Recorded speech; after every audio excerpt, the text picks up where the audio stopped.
Hello and welcome to another video. This video is about skulls. Not just any skull. This skull. I've had it for 2.5 years. It's my faithful art companion and it is incredibly useful to me for a whole number of reasons. I've painted it 45 times now over 2.5 years in a number of different ways. I've painted it in oils, in watercolor, I've sculpted from it, I've painted it in every different art program you could imagine, with every different kind of set of brushes that you could imagine. And the time lapse of this video is also going to be another painting of this skull. I think having one object, one thing that you can come back to regularly, carry on painting, carry on finding new ways to paint, is really helpful for a few reasons.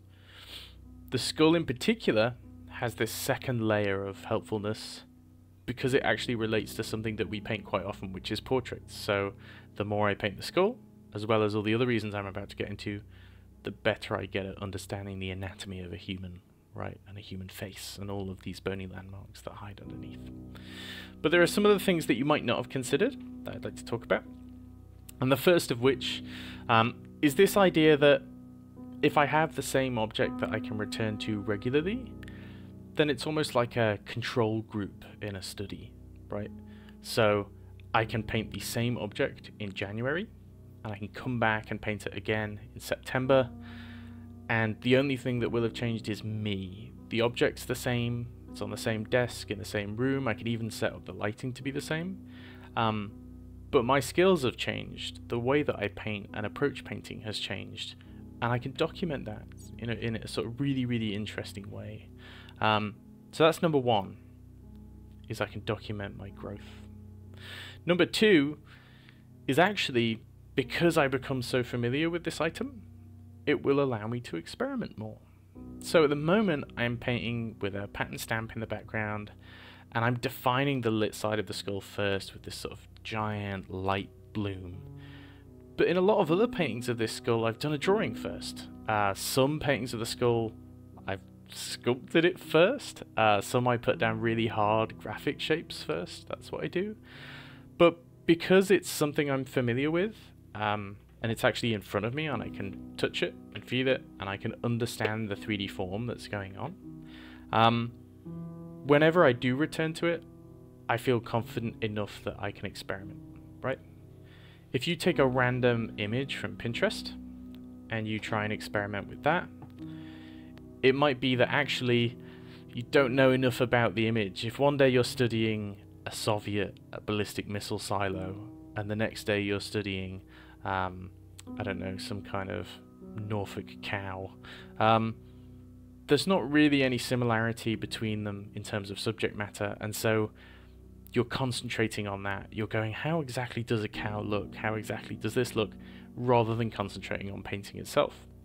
I've been painting this for so long that it's almost my turn my brain off kind of exercise, where I know what a skull looks like, so actually I'm not thinking about the skull, I'm thinking about painting. I'm thinking about how I'm going to use the tools in an interesting way, how I'm going to experiment with some kind of new program or new brushes or new medium like actual paint, like the last video. So that's two, is the familiarity I have with the object allows me to be more expressive and more experimental, more imaginative.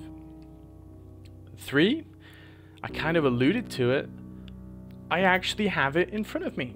I'm going to be making another video on the topic, but really quickly I want to go over the usefulness of life drawing.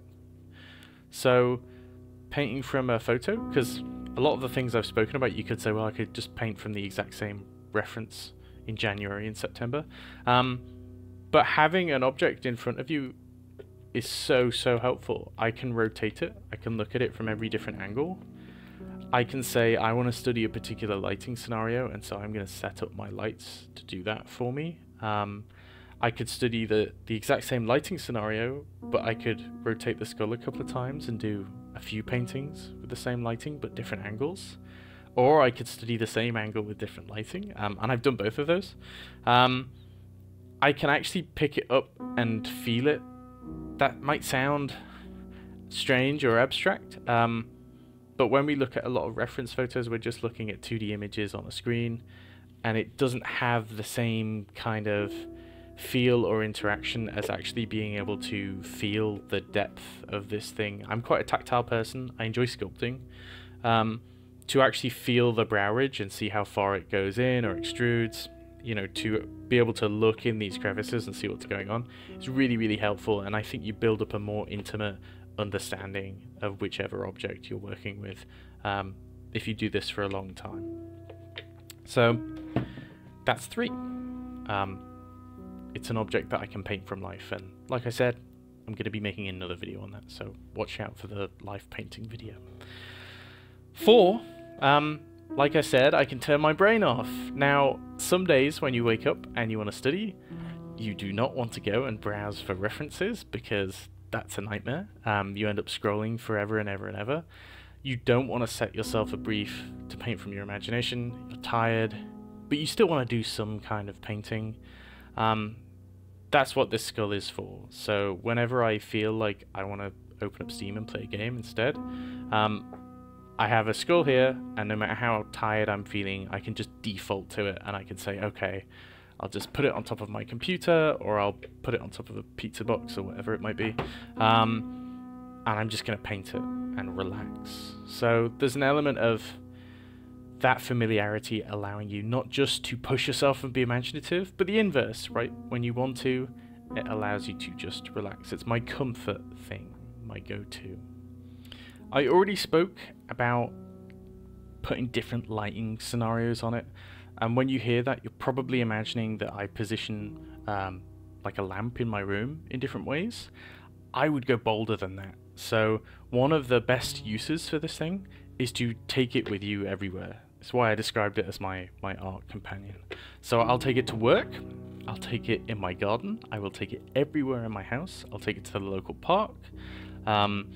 I've taken it back to my parents' house on the other side of the country. I put it underwater once, see what that looks like.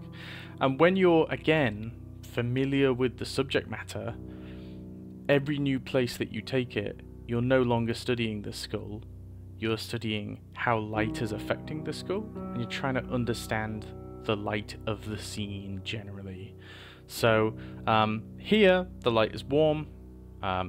In the time-lapse I'm painting, the light is cool, right? So there's 2 differences, and that's just the time of day, both in the same room. But when I took it to work, I had a skylight, right? And so the light is coming from a completely different direction. It's a different color. It's lit by the ambient light of the sky, so it's more blue. But then I've got another one of these where I put a candle inside of it, which is not a real one, an electric tea light. And so actually the light was sort of coming from the inside through the eyes, and it was very warm, and I could see the subsurface that was happening. When I take it outside, I see so much green bounce light from the grass below, that these are all really, really interesting changes.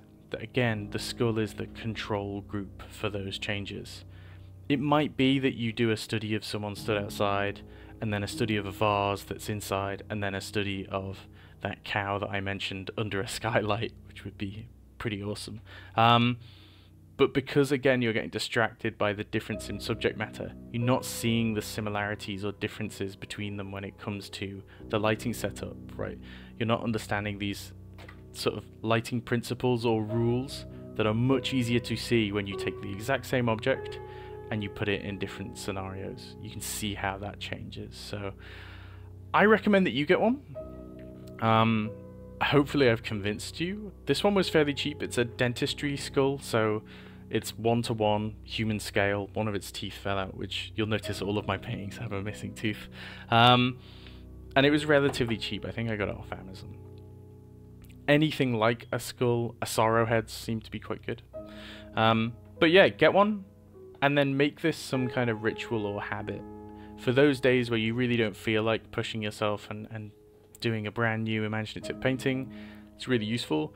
And for those days where you do want to be more imaginative or try out something new, it's useful then as well. So it's sort of this all-purpose tool. If you can get something that's relevant, like a skull, to human anatomy, then even better, but it could be anything. Could be absolutely anything, as long as you're studying the same thing over and over again and you're really getting to know your subject matter. I think in a world where we have infinite references on the internet, people don't sit down enough and really just work through one thing and try and understand it. So there you go. Do join the Patreon. The link will be in the description. Do join the public Discord server. That link will be in the description. And I hope you have a lovely day, and I hope you watch another one of my videos. Bye bye.